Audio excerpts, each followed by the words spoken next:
Why did the Sea of Galilee become one of the most important places in the New Testament? At first glance, the answer is not obvious. It is not actually a sea, but a freshwater lake, about 20 kilometers long. Yet 2,000 years ago, it was the economic and social heart of Galilee. Trade routes crossed its waters. Thousands of people earned their living here. Fishing was one of the region's most important industries. As a result, towns and villages quickly grew along its shores. Among the best known were Capernaum, Bethsaida, Magdala, and Tiberias.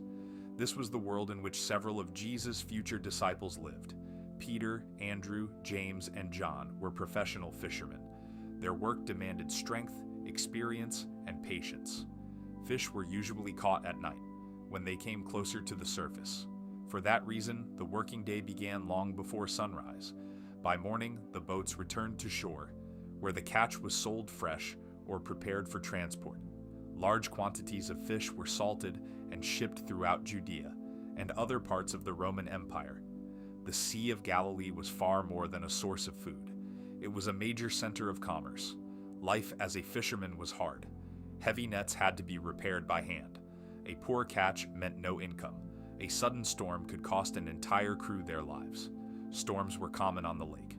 Because of the surrounding hills, strong winds could rise within minutes. That is why the storms described in the Gospels were instantly familiar to the people of the first century. For them, these were not dramatic stories. They were part of everyday life. One of the most remarkable archaeological discoveries connected with the Sea of Galilee came in the mid-1980s. After the water level dropped dramatically, archaeologists uncovered the remains of an ancient wooden fishing boat. The fragile hull had to be carefully preserved before it could be removed from the mud. Scientific analysis showed that the boat dated to the 1st century AD, the same period in which Jesus and his disciples lived. It measured about 8 meters in length and could carry more than a dozen people.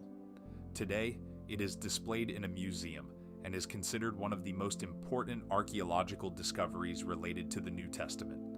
The boat was only the beginning. Archaeologists have also uncovered ancient harbors, fishermen's houses, stone anchors, net weights, fish hooks, and many other everyday objects along the shoreline.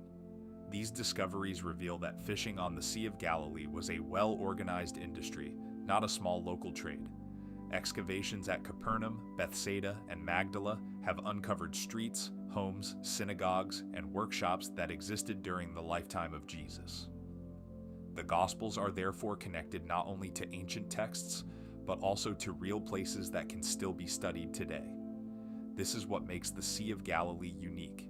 Here, archaeology, geography, and the New Testament support one another in remarkable ways. When we read about fishermen, boats, storms, and villages, we are reading about places that truly existed.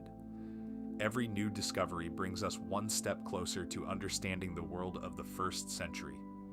If you enjoyed this journey into the past, please support the channel by subscribing and leaving a like. Together, we will continue exploring the people, places, and discoveries that bring the world of the New Testament back to life. Thank you for watching. See you in the next investigation.